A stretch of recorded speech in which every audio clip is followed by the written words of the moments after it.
tank, has told LBC the West is getting into a tricky position. The real issue here is this reputational challenge that Israel is facing is starting to spread amongst Israel's allies too. The company behind the faulty post office software, which led to the wrongful convictions of 700 staff, is being asked to appear before MPs. Fujitsu will be questioned by the Business and Trade Committee next Tuesday. In the last hour, a Labour attempt to force the government to release details connected to its Rwanda plan has failed to get enough support in the Commons. It would have provided more information about the cost of the policy. And scientists are warning this year could be even hotter globally than last year was.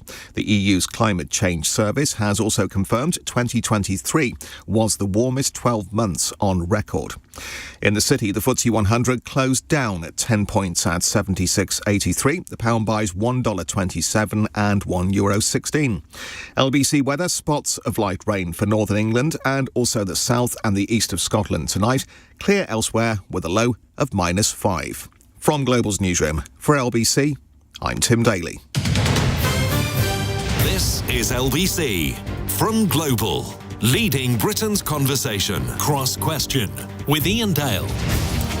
Hello, very good evening. It's Tuesday's Cross Question with me, Iain Dale. Let's introduce you to our panel tonight. Mims Davies is Conservative Minister for Disabled People. She's MP for Mid Sussex.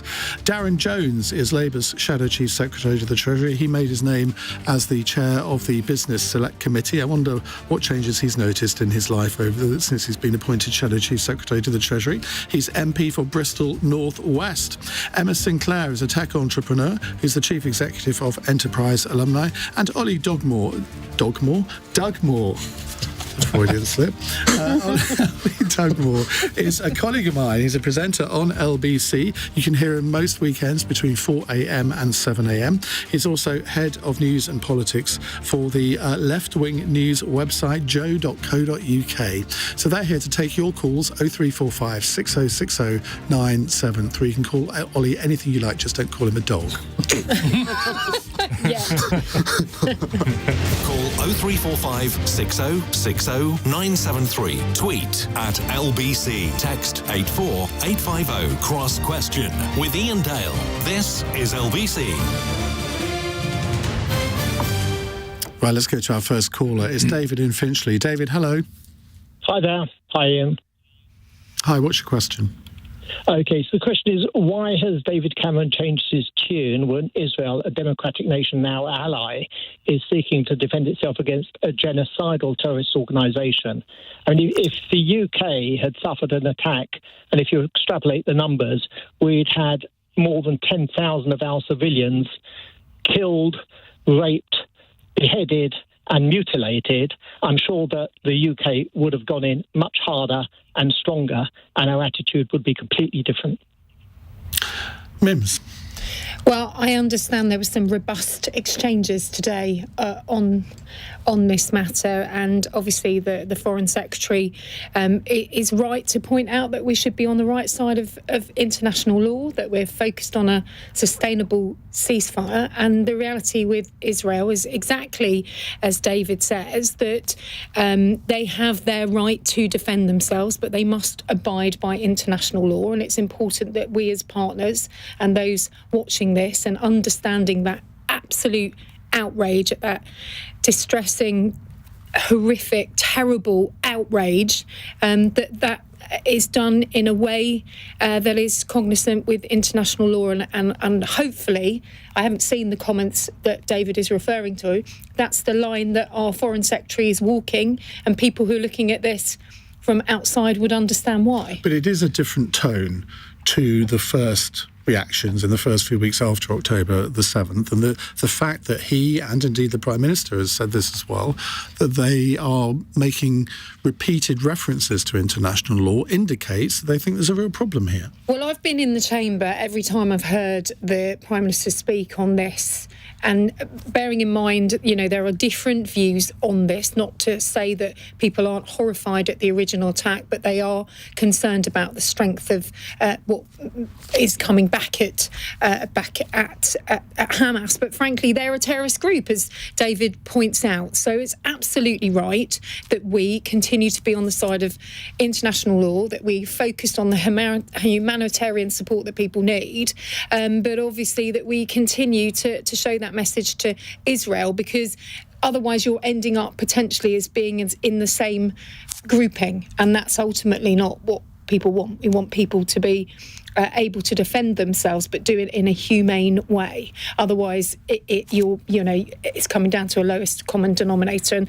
so, if you're pointing out that there's a change of tack, for me, it feels like it's a continued reminder of doing this the right way, and that we in the UK stand by people who look after the humanitarian side of things, and ultimately we want to see that sustainable ceasefire.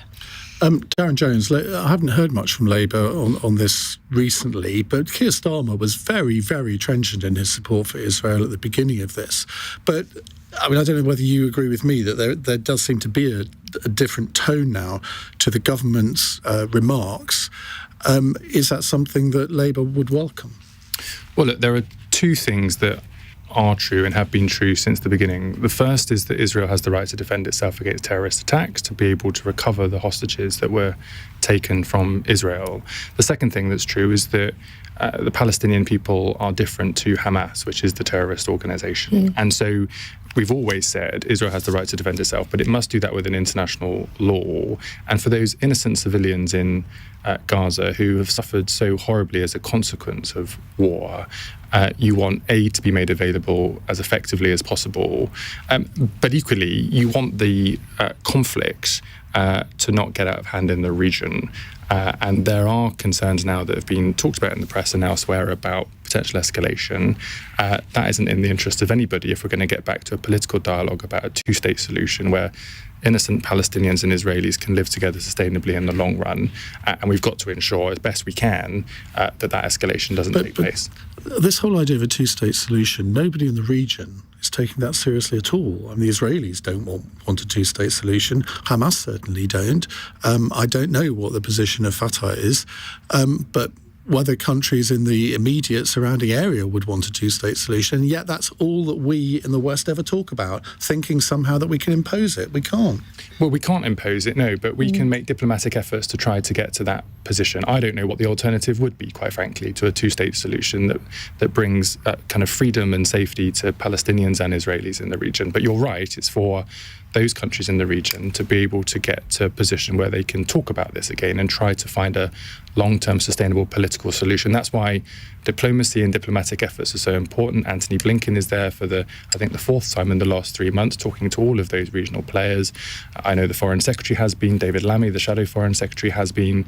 There is a cross-party consensus here in the UK that we not only want to get to that position of peace, but we do want to get back to a political dialogue. I don't know if you heard any of David Cameron's evidence this afternoon, but it was quite a tetchy session, and there is a definite shift in UK government policy. Do you welcome that? So I didn't hear the select committee hearings. I've been in meetings all afternoon, so I can't comment in particular on particular Stopping your colleagues from spending money. Well, I'm always happy to talk to colleagues about fully costed policy propositions. 28 billion, off you go. I'm happy to talk about that as well if you'd like us to. And we can dive into the detail. All Labour policy is fully costed, and it's my job to ensure that's the case. Okay. The tone can shift, but the basis of the humanitarian law can't. Do you accept that the tone has shifted? Well, I, again, like Darren, been busy doing other meetings this afternoon, but I understand there was a robust exchange this afternoon, so I'll look forward to the details. Ollie Dugmore, I don't know if you watched any of it this afternoon, but it wasn't on the scale of sort of a major row or anything, but clearly, David Cameron at some points gave the impression that he'd rather not be there, which I suspect most witnesses to select committees do. Darren, you will know from the witnesses. You're missing it already, Darren, I'm sure. Yes. Most witnesses, especially ministers, would rather not be before a select committee. No, indeed. Yeah. I love mine, just to let my select committee know. You're speaking to a disciple of select committees, Ian, so I do enjoy watching them. I've caught clips of Mr. Cameron, Lord Cameron, I should say, today, and I'll watch the rest of it later. The reason why the tone has shifted is because where the US foreign policy goes, Britain follows. And if you read the briefings that are coming out of the White House to the American press corps, the strategy is of the bear hug. Biden's giving a bear hug to Israel. So immediate trip over there, put the arm around them, we're here to support you, and then use that to leverage influence so that as the war progresses, he says, we're going to withdraw support here, this is how we need you to change, etc., etc. As a result of that, I think you can say that the UK, as with most things in our foreign policy, we're doing what the Americans do, which is a simple fact of, I think, that a lot of people ignore. But in this case, is it the right thing to do? I would say so, yes. You can, take your pick of the number. Is it the number of UN staff that have been killed in Palestine? More than 160 at this point. Is it the number of children in the thousands that have been killed in this conflict, both Israeli and Palestinian? It's very clear to me that this war is not being conducted along the standard international lines, the international laws, neither by Hamas nor the IDF. And obviously, anyone who's in breach of those laws needs to feel the full force of them when we can step back and take a view on this. Emma? Yeah, I mean, a couple of things. I want to go back, first of all, to David's point. I entirely agree. Israel is seeking to defend itself from some barbaric terrorists. Has it gone beyond defence? Sure. Well, so here's a couple of things. I take enormously polite but enormous exception to a few things that Mims said. I mean, you mentioned things like sustainable ceasefire. Lots of people have a different view on this. People are concerned at the strength of what's coming back at Hamas, and we don't want Israel in the same grouping as Hamas. I find it extraordinary and terrifying and very deeply upsetting that those sentences can come out of a minister's mouth or anybody's mouth, because Israel is currently defending itself from something that they did not invite, where there are currently hundreds. Sunday is the 100th day that hostages have been held in Gaza. It's just barbaric, and I find it extraordinary to hear people saying things like we don't want to risk being in the same grouping. I mean, I'm unclear how Hamas have been able to engender this kind of public support that is very much how I feel. And I will add one other thing, sorry, Mims. Emma, but I appreciate your point, but I don't agree with your summation. Allow me to finish, I understand. I mean, I'm not a politician. I'm just sharing very much how I feel with enormous passion, as you can hear, because I find it shocking, devastating. You know, my family came from Eastern Europe after the Holocaust, and right now to hear phrases like that, or people have different views on the matter, and for me, there's really only one view. Now, what I want is for Palestinians and Israelis to be free of people like Hamas, for the avoidance of doubt. I'll add one other thing. For me, I'm the least political person here today. I'm an entrepreneur. I'm generally thinking about growth and infrastructure, and that's really, I think, what my contribution generally is. But my view as a member of the proletariat is that government remarks and government policy, You're and no the most doubt non-proletariat. Iain, I don't know why you say that. It's just seems to know your politics too. So I'm interested, certainly, but you know, government remarks and government policy, no doubt they're slightly different, and what people say publicly and what people believe behind closed doors. Ultimately, I'm just shocked, and I'm pleased, sadly, that my grandma passed away last year, because she would not be able to comprehend what she is reading in the papers and hearing people say in the United Kingdom right now. That is an interesting point, isn't it? Because I think a lot of people, particularly in Jewish communities, not just in this country, but I think in Europe in general, never thought they could see this sort of thing happen. We are terrified. Again. We are horrified. But then if you look at it from the Palestinian point of view, they think, well, Israel of all countries ought to be very, very careful about any allegations that are put to it about genocide. Now, and we can have a learned debate about the definition of genocide, but I mean, there are lots of accusations now. And the Israeli ambassador on this programme last week was accused of effectively a genocidal policy. Here's the thing. Everybody is accusing Israel and Jews extraordinarily of all sorts of things that are just unfathomable and, to me, somewhat ridiculous. Certainly, here's what I know, and I can say on behalf of myself and everybody I know. We would like the world to be free of people like Hamas, who decide to take women by the hair, clearly rape them till they're blooded, and their tracksuits and their trousers are covered in blood, and spit on them and rape them in front of other people and film it to the rest of the world. So I think everybody's looking for peace. Certainly, speaking for myself, I really hope there's peace. I saw, Hezbollah in Lebanon has kicked off a little bit. All anybody wants is peace. This is not invited. It's also unleashed this horror of anti-Semitism, as you say, Iain, and it's just, I don't know what to do. It's a dark cloud over literally everything that happens every day for people like me. You say it's unleashed anti-Semitism. I think part of the most shocking aspect of this, and I hear it from callers virtually every week when we talk about it, is that anti-Semitism was always there. Yes. But it was latent. Our parents told and us it's been and we didn't believe triggered. it. Yeah, we were all told by our grandparents, Yeah. It's always there, or hide this or hide that, and it seems unfathomable. And I'm Jewish, but I'm heavily assimilated. I'm not religious. I don't believe in God. I certainly stand by cultural heritage and things that are important to my family.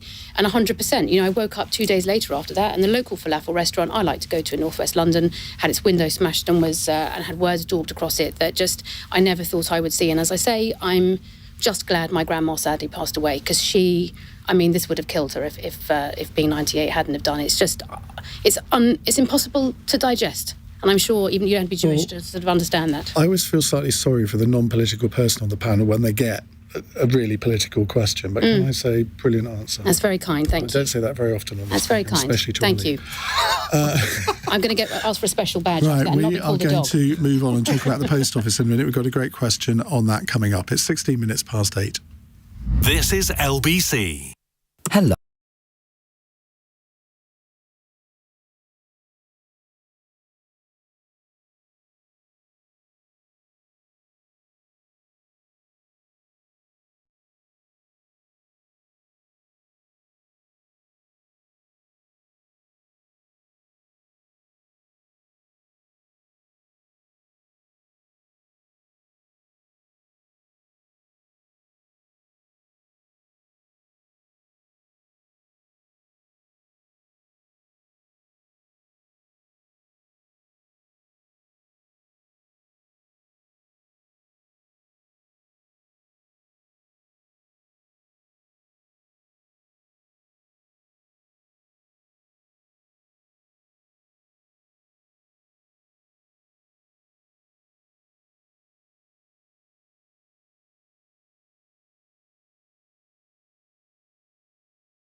Right, Mims Davies is here, Conservative Minister for Disabled People. Is that an official title still? Because there was a bit of a controversy about when who was shuffled out of that position before you? So Tom Pursglove. Yeah, because he went was to the my Home predecessor. Office. But they didn't actually appoint a formal Minister for Disabled People, did they? No, that's me, so they did. Haven't you just taken it within your other responsibilities? You always ask complicated questions, That's don't my you? job. Oh, gosh, OK. Well, I am the Minister for Disabled People, Health and Work. I still have housing, social mobility, youth, and some of the other work that I was doing previously. But obviously, my priority is that work, which I'm doing a huge amount of work on. I have done over Christmas, and I'm delighted to take on the role. I'm one of the most experienced ministers in DWP. I just need to do the pensions brief, and then I've done the lot. So I've been able to pick up and run with a really important agenda and a big focus for us. But the fact of the matter is that because they've now got two immigration ministers, one for legal immigration and one for illegal immigration, that they can only have a certain number of ministers, so one had to fall by the wayside, and it happened to be your portfolio. Are you trying to tell me I'm working very hard? And I am. But actually, for the way the government amounts of people is set by the Cabinet Office. And the reality is the Prime Minister and my Secretary of State thought I was the right person to pick up this role, and I'm delighted about that. Well, my dad was disabled, living under the Court of Protection. My mum worked with disabled adults, and having been the Employment Minister for 3 years and been in the department for some time, and then that link around supported housing, cost of living, wider well-being, I'm delighted to do the role. Well, I'm doing a long interview with your boss, Mel Stride, next week. So I hope he says nice things about me. Darren Jones he's a newbie in the Shadow Cabinet, relatively so. He's Shadow Chief Secretary of the Treasury. Now, that means that you're Mr. Unpopular, doesn't it? Because you're basically trying to stop people from making any spending promises at all, and quite successfully so far. So it's my job to make sure that all Labour Party policy is fully costed, which, as I said now, I think for the third time, every Labour Party policy will be fully costed, as you would expect, and to work as Rachel Reeves' deputy in the Treasury team. So there's a whole host of other things I get involved with around public sector reform, how we can make our public services more efficient and try and get the budgets under control, infrastructure and major projects deliveries, and the manifesto process, and lots of other bits and bobs. So it's a great job, and I was delighted to be asked to do it. And Emma Sinclair is here, tech entrepreneur. She's the Chief Executive of EnterpriseAlumni. I'll ask her about that a little bit later in the programme. And Ollie Dugmore, LBC presenter and Head of News and Politics at joe.co.uk. Right, let's go to Ben in Clacton for another question. Hello, Ben. Hello, Iain, and good evening, panel. My question is, given the Postmasters scandal, is there one law for the rich and one law for the poor in this country? Just explain your logic there. Well, if you look at the scene between Mr. Bates and the lawyer that actually came along at the best time and took an interest in the case, in his discussions with Mr. Bates, he said you'll have to find 500 people in order to get investors to invest so that you'll get the money to actually do the case. You can imagine if they hadn't got 500 people, where would we be now? And the only way to get justice seems to be you've got more money than the next person. I mean, I've known two cases personally myself, who family involvement, where they had a good case, but the firm they were dealing with had long pockets, and they just kept them in court until they had to give up. Okay. I mean, you can look at it that way, or you can look at it, well, this was the little guy actually triumphing. In the end, it's taken a long time, but triumphing over the big corporate institution. Ollie Dugmore. I'm really glad Ben's asked this question, because I think this scandal is incredibly instructive about power and the organisation of our society. So, yes, you can say that the little guy sort of got one back, but where's the compensation? Venables has decided very, very graciously to give back her CBE today. But there's still 736 people who face prosecution as a result of that. I would say you don't have to be Immanuel Kant to figure out that those two things are a little bit unbalanced. Similarly, go to, Piper Alpha in 1988, the oil rig explosion, right? More than 160 people killed. No one went to prison over that. The invasion of Iraq, I'm still waiting to see what the justice will be from that decision that made by then Prime Minister Tony Blair. Grenfell Tower, who's in prison. There's one rule in this country for those who are in power and another for those who don't have it. And I think this scandal is deeply instructive about the organisation of our society, who has power and who doesn't. Emma? I believe Darren's a lawyer, so I'm going to tread very carefully when I say this. I can comment from a corporate perspective, and having started a business which now has size and scale. But when I started, I didn't have any money, and I don't come from money.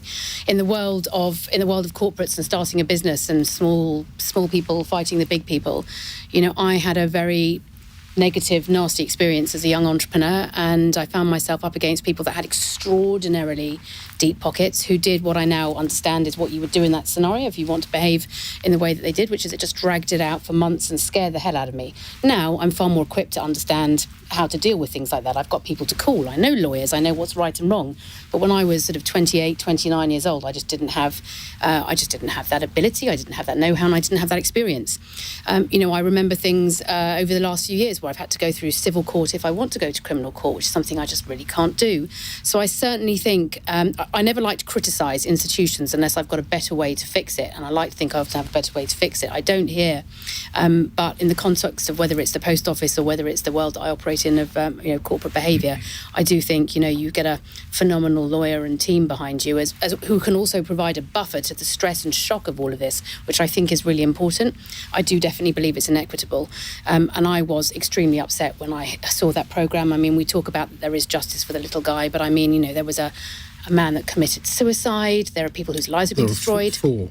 I've only watched half. And there are people who lost their homes. A lovely family who spent a year living in a van after being repossessed with no food and having spent their life savings. That doesn't feel even loosely fair. So I entirely agree with you, Ollie. Mims.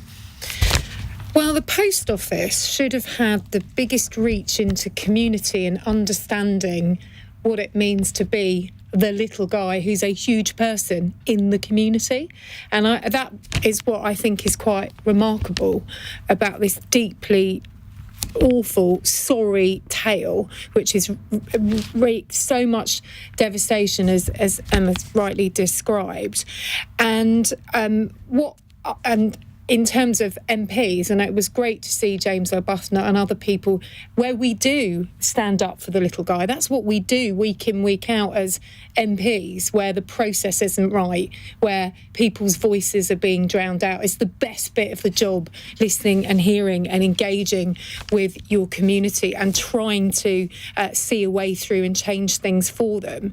And I was reflecting watching this, because when I first came into sort of really frontline politics, James was someone I knocked on doors with and I got to know, and he's a very very explain for those of you man who've watched the series. He was the Tory MP that Joe, the sub-postmistress, in Hampshire went to, yes. And he then went round his colleagues and said, have you got this in your constituency? And then started asking questions of the post office. Because Darren will know that this would be impossible to pick people off in the way that big organisation. We don't know the details. That's why there is a judge-led inquiry. We've got to get to the bottom of all of this, and rushing to assumption based on the TV programme isn't right too. We've got to absolutely exercise our anger and go through the process where everybody understands how on earth these people were picked off in the way that Emma describes, which is absolutely heartbreaking. I watched it all in one go over the weekend,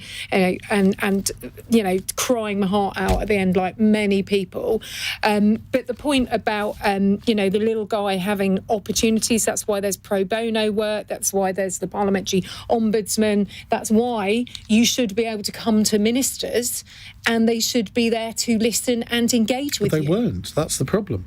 I mean, certainly, look, this has been going on since 2000, so it's not a party political point here, but the period that the drama covered was predominantly the coalition years, where Liberal Democrats were held the post of Post Office Minister. But people still question, well, why was nothing done before that in the Blair and Brown governments? Why has it taken so long since 2015 for the various Conservative administrations to really get to... And there's a catalogue, apparently, of very able people who didn't. But my colleague, Paul Scully, got hold... Who was sitting there last night. Got hold of James Arbuthnot's phone number, stepped in alongside Kevin Hollingrake, who from day one was campaigning on this when he came in with me in 2015. Absolutely, and cut through that. And I will say, as a government minister who served in various different roles, my job sitting in Whitehall is always to listen for the little guy, always to ask the questions, never to send letters that say, no one wants to talk to you. I want to make sure my officials, I engage. We do this at DWP, whether it's listening to our work coaches, listening to our employees, getting onto the ground of the people that operate for us, and never take people's word from it. And if that's the key thing that we do from this means the little guy will be heard, lawyered or not. Darren? It's one of my core beliefs that if someone... You are a lawyer, aren't you? I was. Got it. My practicing certificate has suspended because I couldn't log back into the system on time. But anyway, it's one of my core beliefs that if someone has power over another person, they must be subject to effective checks and balances. It's a core principle of freedom in our democracy. That's why I was proud to be a lawyer.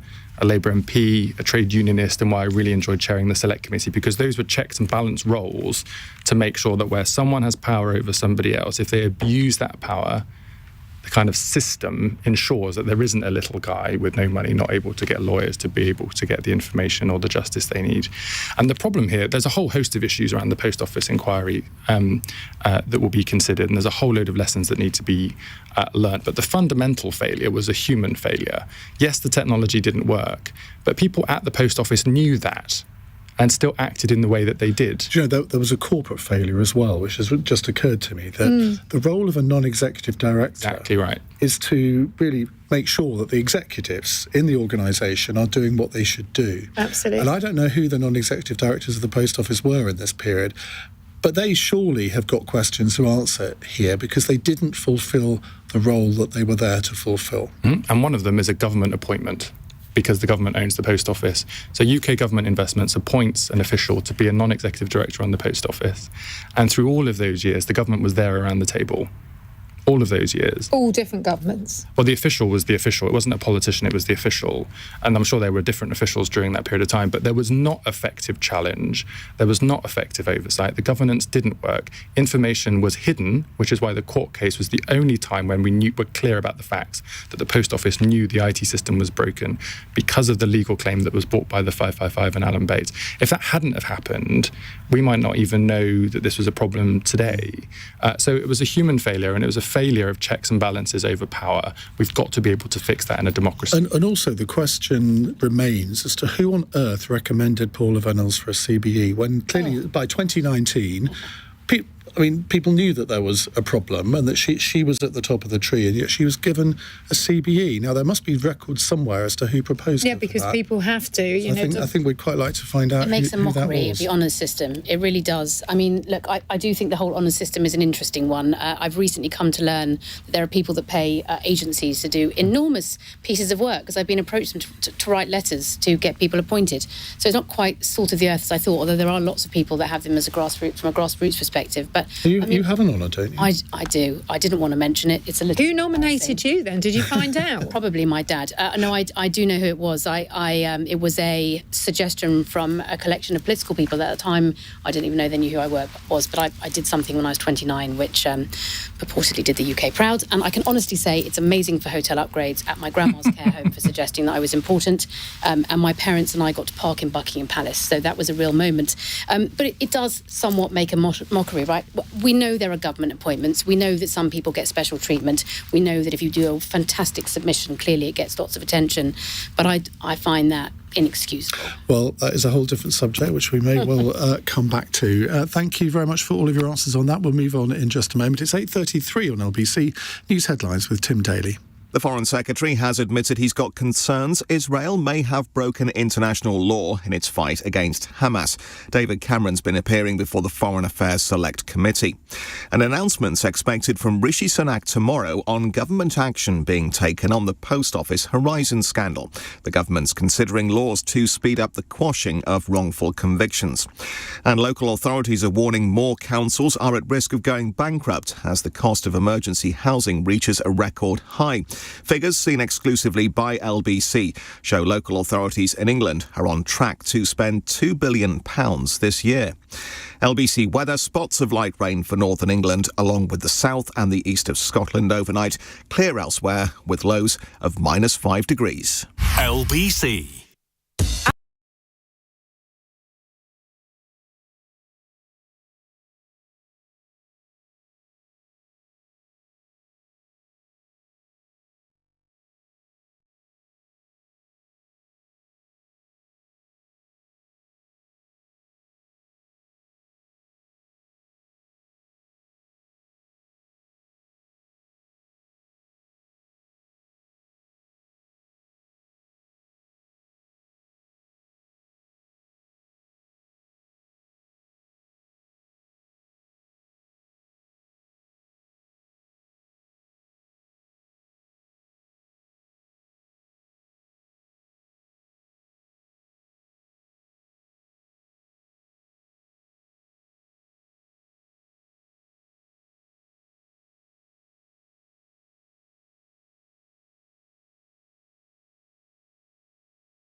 Ms Davies, Darren Jones, Ollie Dugmore and Emma Sinclair. Now, you're Chief Executive of EnterpriseAlumni. Just explain a little bit about what that does. Sure. I'm a software entrepreneur, so I spend my days surrounded by technology, but we've created a new market, which is essentially companies spend millions, billions on recruiting people, retaining people, finding them.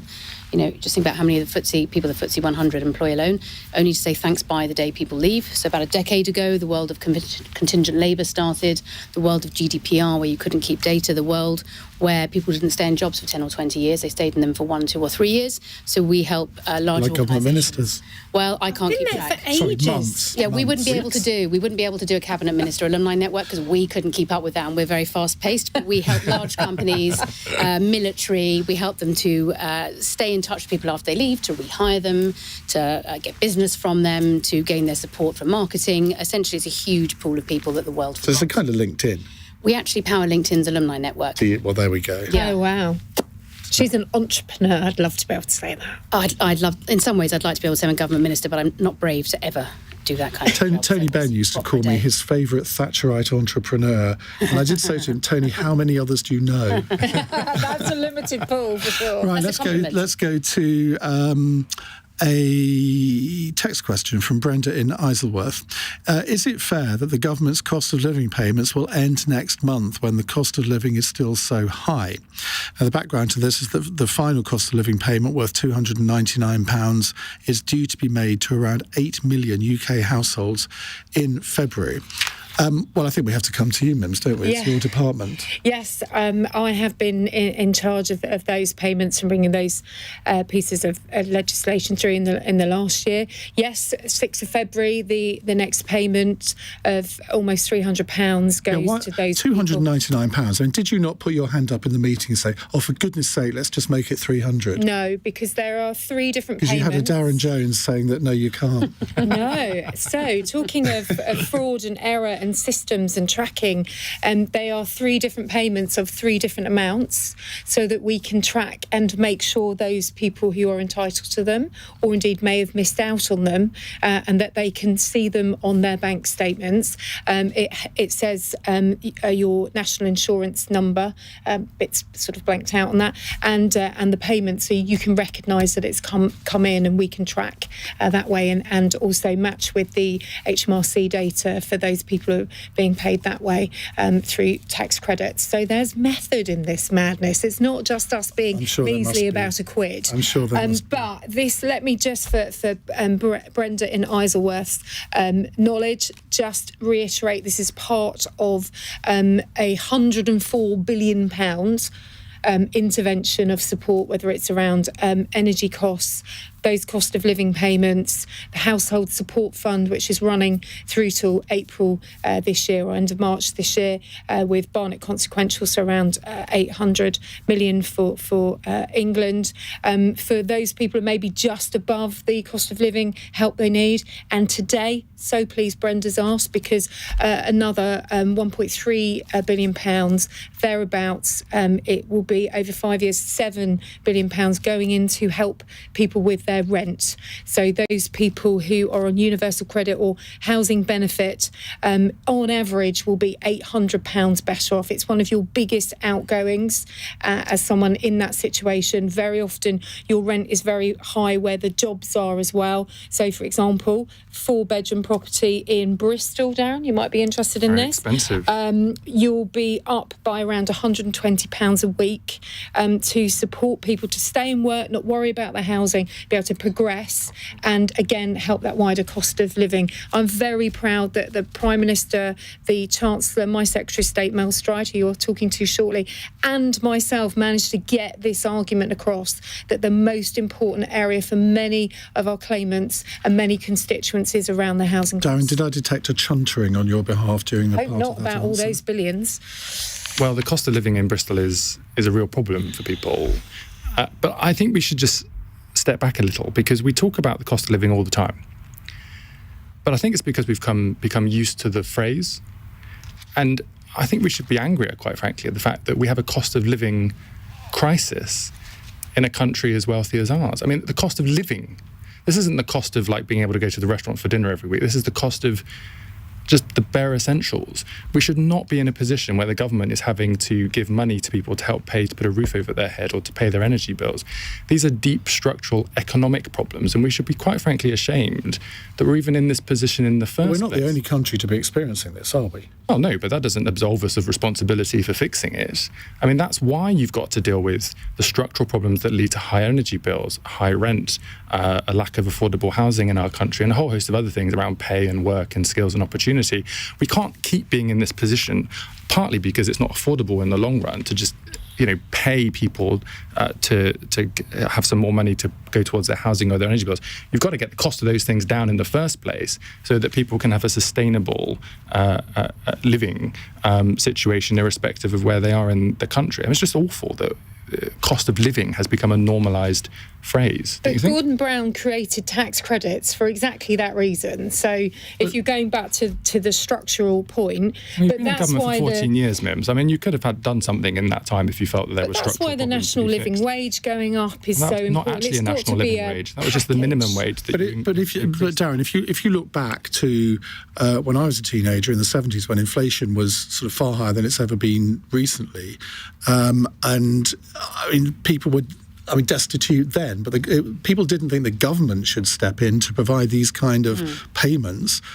Surely it's a sign of the fact that we are a wealthy country, that we're in a position where not only with furlough and COVID, the government has provided, as Mims says, billions of pounds for people who are living on the breadline. Yeah, and we supported furlough and we support these cost of living payments. All I'm saying is we shouldn't be in a position where we need them in the first place. Now, when I was growing up, before the days of the national minimum wage, it was really tough. Both of my parents worked. They earned a couple of quid an hour. But do you know what? We had a pretty decent council flat. I enjoyed growing up in the council flats in my now constituency when I was younger. We had security of housing then, even though it was really hard, to afford the food bill and the energy bill and all that type of stuff. The national minimum wage, when that came in, was hugely transformative for me and my family. It's one of the reasons I'm so indebted to the Labour Party for the opportunities it created for me to be able to have in this country. But I just think we should be very careful about kind of saying, oh yeah, the cost of living crisis, yeah, we're going to give some money to people. No, you have to fix the structural economic problems that cause these issues in the first place. So I think this is about fairness to the taxpayer, and I think if we're on the same page as this, Darren, you're right, that actually it is about, if you're working hard, we need to free you up to be able to be better off. And one of the things that, worries people is their housing. Now, if we weren't doing this, and up until this point, Chairman of the Select Committee, Stephen Timms and others were saying about what about this? Charities were asking about this. So this has been a number one ask to help people to spring forward in the way that Darren's described. Emma. Yeah, a couple of things. I mean, if anyone remembers the movie Miss Congeniality, I mean, I do want world peace for the avoidance of doubt. This is where, but before I say a few things, this is where I'm clearly not a politician. You're about to prove the opposite. No, Iain, stop being so suspicious. This is where I'm not. Got the Sandra Bullock hair going on today. Well, thank you very much. I like that compliment. This is where it's clear that I'm not a politician, because I believe in sort of fairly short, sharp answers and sort of just less is more. I'm confident no one here has a solution. I absolutely agree with you, Iain. I mean, how lucky are we that we have safety nets? I mean, extraordinary. I have had, over the years, I've got children that have come into my family, people that have lived in my house from all over the world who are able to have help, people that come from overseas that need help, and people that I know that are struggling here have some help. It would be lovely if everybody had, if we were able to help everybody, but we're not. In my chair, what do I think about as a solution to this? There is no way that we can pay our way out of this, in my view, and there's no way that we have a solution. So I think the most important thing for me that I'm interested in hearing people talk about, and certainly seeing as the politicians are enjoying talking today, is growth. I want to hear about what's the plan for growth so that we can continue to provide people with jobs, deal with inflation, and help people to be self-sufficient. It is devastating when people need help, and I absolutely feel that way.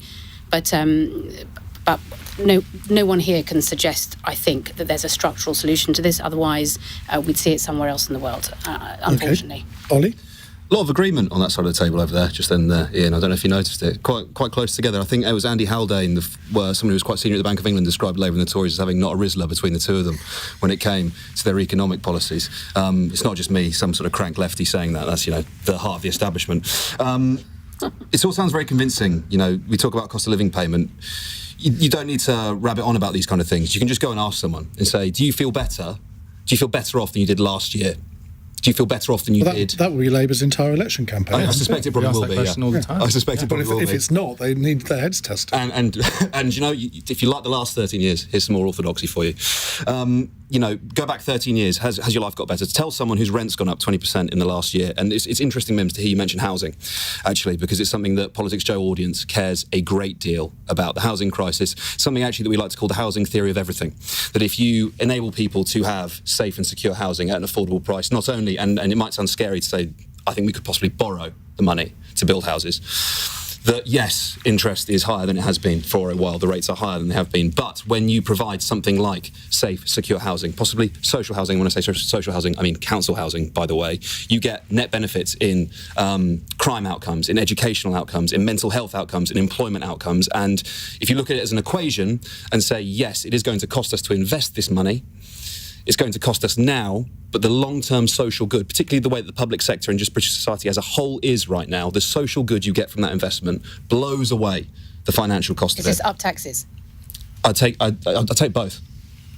You can borrow, you can raise taxes. And people, those are the only two ways of getting money, aren't they? Well, you can cut as well, but I'm not so keen on that one. But I think there is... Because you're a lefty.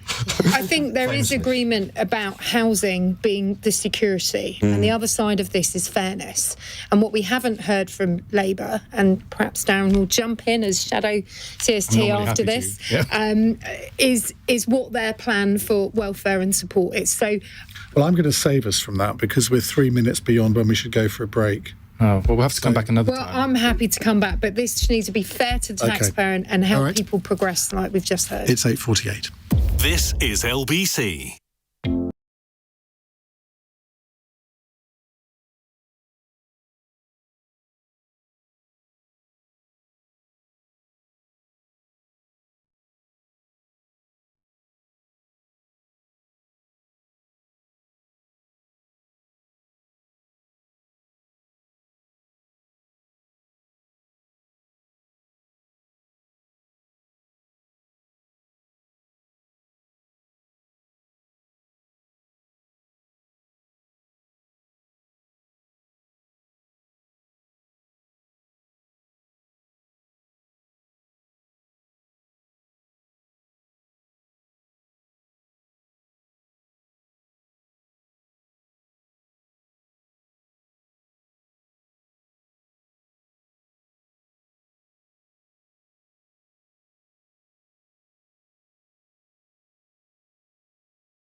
On LBC, Mims Davies, Darren Jones, Emma Sinclair and Ollie Dugmore with us. Diana in Cambridge has texted Ian, extremely impressive guests tonight. Oh. Well, if you're impressed by Ollie Dugmore, you can listen to him between 4 and 7 a.m. on Saturday and Sunday morning, can't you? Absolutely can, Ian. Yes, thank you for the plug. I appreciate it. Anytime. I'm going to be on Sunday morning as well, but not taking over from you. Absolutely not. Standing in for David Lammy. That'll be a different tone of programme, won't it? You could lean into the David Lammy-esque style of presenting. He's actually a really good presenter. Yeah, I think so too. Yeah. He's a barrister, so he's a very sort of eloquent man, isn't he? Anyway, enough of that. Let's move on to a text question from Dan in Leeds. The sports minister is going to write to social media companies about Joey Barton's comments about women in football. Should he have the right to post this stuff online? I don't know if any of you have seen what Joey Barton's been saying, but it is fairly out there stuff. I mean, first of all, I thought it was quite amusing when he started, but he's really jumped the shark now. Emma, let's start with you. Well, I noticed that I'm crossing my arms as you talk about this. Very that really defensive. that clearly said, well, either defensive or ready for battle, Ian. I read it in passing. It was, it's widely been reported, it's sort of derogatory comments about whether women are entitled, equipped, or should be commenting on football. I read them in the kind of papers that I usually wouldn't read, but I had a quick look. And all I can say is it's a little bit like being back in banking in my 20s on a really bad day. I'll be honest, with the greatest of respect, which is a way to start a sentence saying I don't terribly feel a huge amount of respect here. I didn't know who he was. I had to Google him. He got fired from his job last year, and I really don't care what he has to think. But he's clearly a dinosaur, and I look forward to never hearing his name again. Just a little bit of background to this. Stuart Andrew, who's the sports minister, didn't you used to be sports minister? I did. What weren't you? He told MPs on the Culture Select Committee this morning that Joey Barton, who's a former footballer and football manager, his post comparing female football pundits to serial killers Fred and Rose West and saying repeatedly that women have no place commenting professionally on men's football are dangerous comments and are not acceptable, adding that he's happy to write to the social media giants about them allowing those comments to be posted on their platforms. Apparently, he's starting a podcast with Meta. If I may, this is sort of, it's no different to hundreds of other antiquated men with old-fashioned views in every other industry that exists. So it's really fantastic to see someone taking such great offence, other than women who are often quite used to this. And I look forward to seeing people of similar perspective and stature commenting about this in every other world, including in the world of business. Well, let's have someone with immense stature, Ollie Dugmore. Oh, there we go. OK, so there's a simple free speech argument around this, first of all, which, yes, he has a right to say what he said. That doesn't mean he has a right to be free from consequence for the things that he has said, and our reaction to it is an important one. I don't think we should be banning people like him from saying the things that they're saying, no matter whether they are sexist or completely misguided. He recently said that middle-aged white men are currently under attack. If he thinks that a racial group are under attack, he'd do well to look into the racially aggravated murder of Anthony Walker, who was a young black boy who was killed by his own brother. He got 17 years in prison for that. They drove an ice pick into his head. If I was Joe Barton, I'd be very careful about saying whether or not certain people are sort of being targeted because of their race. You can leave these people, or you can shut them out, or you can minimise them, and a mistake, I would encourage everyone to look back to how we dealt with Andrew Tate. You can minimise these people and you can pretend they don't exist, and all the while they're building a base, they're building people who listen, and it is your job to get out there, and particularly actually our politicians, to get out there and provide people with the tools, both analytical, political, theoretical, to engage with these arguments and deconstruct them. Because if you don't meet these people in the marketplace of ideas, then their simple solutions to very complex problems are very appealing. And people can't identify them as the snake oil salesmen that they are unless you provide them with the tools to do so. OK, Mims? Well, it looks like someone trying to get attention and a bit of a pick-me going on here. Look, I was the sports minister that took on racism in football, and I'm particularly around behaviour on attacking people's religion and the colour of their skin.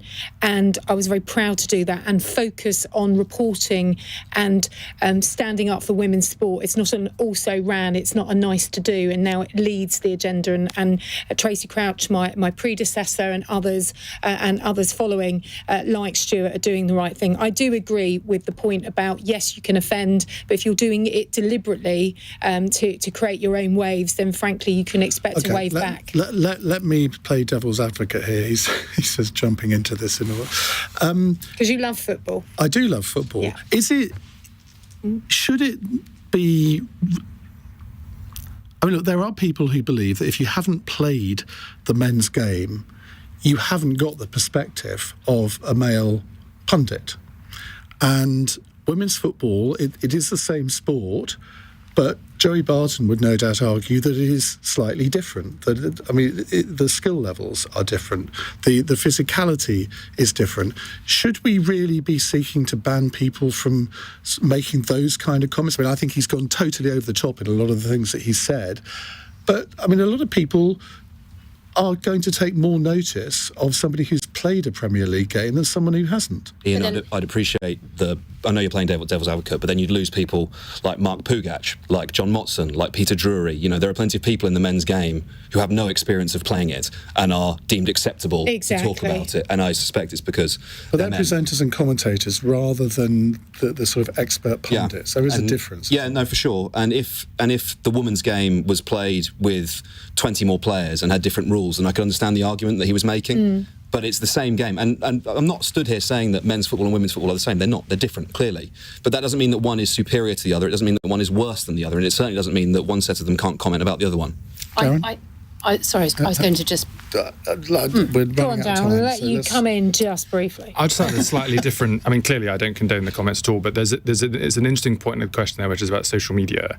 And we went through this debate with the Online Safety Bill, which is now the Online Safety Act, which is, yes, you have the right to freedom of speech, but do you have the right to freedom of amplification, where people see this and engage with it in a way that is controlled by the social media companies? The minister shouldn't have to write to social media companies asking them politely to do something. If it's this type of activity which is not condoned, or other types of activity which are illegal, the social media companies should be required to deal with it in an effective way. Now, we've got the Online Safety Act. It's only just started, but I would hope, having spent 8 years in Parliament trying to get this law in the statute book, that the minister would have slightly more power than just being able to write a letter asking Facebook or any other social media platform. Well, Jackie Smith and I have robust debates about this issue on our For the Many podcast, which I'm sure we will do when we record one later this week. Right, let's go to our final text questions from Dan in Leeds. No, actually, we've just done that one. This is from Kathy in Liverpool. Paris has named a street after David Bowie to mark what would have been his 77th birthday. Who would you like to rename a street after, and why? Emma. Well, in the corner of my office, I have the Grandma Rose chair, who is my grandma who passed away last year, who has had an enormous impact on every corner of my life. And how better to magnify how I think about my grandma every day than not just the chair in the corner of my office, but looking out the window. So I'll take the Grandma Rose Street. And by the way, Luton are a great football club. Don't want to poke you at the end, Ian. Who we beat 3-1. Ollie. Do you have a street named after yourself, Ian? Yeah, Ian. I think that is a highly unlikely eventuality. You mentioned Tony Benn earlier. He'd certainly get a nod. Marcus Garvey, Akala, either of my parents, any of my family relations. I could go on. Oh, they're listening. Yeah. Mims. Well, Mary Earps took her long enough to get a shirt.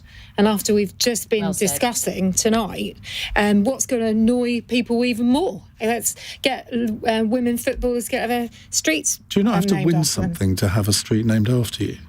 I think this is all about absolutely. Well, I was thinking when Tony Benn was mentioned, Emily Wyde on Davison Street. I'm sure there must be one. You put the plaque up in the House of Commons about where she hid the night before the census. But Mary, and you talked about earlier the women's game and the fact that it's brought so many people into a sport that, frankly, is for everyone. Why not? Darren. Tony Benn has a building named after him in Bristol, Tony Benn House. It's the head office of Unite the Union and others. I was trying to think, what an interesting answer might be. You're working on it. Are you still working on it? I'm just about getting there in time for the end of the show. I'm a firm believer in social mobility and people being able to see the things they might be able to achieve. And so I was thinking, who has a kind of interesting, famous story from my constituency that probably doesn't have a street named after them? Carrie Grant from Horfield in my constituency. went on and obviously did, very famous things. I think we should name streets more after people that have done really well to inspire younger people. Iain Dale, there's your chance. There's the chance. Anyway, thank you all for joining us this evening. Mims Davies, Darren Jones, Emma Sinclair and Ollie Dugmore. Coming up in the next hour, actually, let me tell you who's on the panel tomorrow. We have Kate Andrews from The Spectator, the SNP MP David Linden, the former Channel 4 Head of News Dorothy Byrne, and the former Chair of the Charity Commissioner, former Tory leader in the Lords, Baroness Tina Stull. In the next hour, I want to talk about domestic abuse, because it's revealed today that domestic abuse victims are to receive so-called flee funds, that's FLEE, to escape abusive partners. So the idea is that you give people money to enable them to escape a terrible situation at home if they're being abused. Do you think that's a good idea? Because trials have actually found that it does work. Mims is nodding her head here. I want to get your views. 0345 6060 973. On your radio, on Global Player, and Play LBC. leading Britain's conversation. This is LBC. From Global's newsroom. The Foreign Secretary has told the Foreign Affairs Select Committee at Westminster Israel may have broken international law in Gaza. David Cameron's confirmed 2 British nationals are still being held